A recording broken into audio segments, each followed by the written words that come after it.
ఈ లోకానికి వచ్చినటువంటి యేసు ప్రభు వారు మా కొరకే, మా పాపముల కొరకే మరణించారని ఒక స్పష్టత మేము తెలుసుకుని ఈ రోజున మేము అందుకు వచ్చి ఉన్నాం.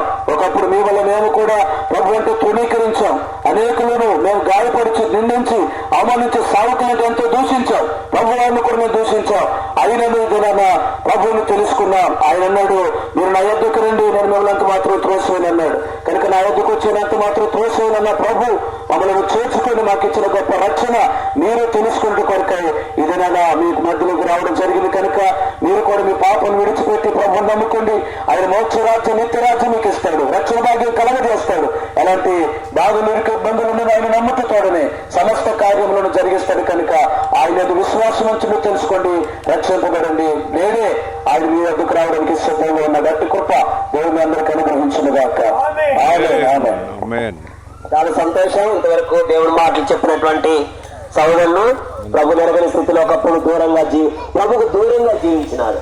యేసు ప్రభు వాక్యం వెళ్ళిన తర్వాత, సువార్త వెళ్ళిన తర్వాత ఆయన జీవితాన్ని మార్చుకున్నాడు. బాగా విగ్రహారాధన చేసేవాడు, దేవుడు అంటే దూరంగా ఉన్నవాడు, దేవుని ప్రభుని దూషించిన వ్యక్తి. యేసు ప్రభు ఆయన రక్షించుకున్నాడు. ఆయన అలా నాన్నగారు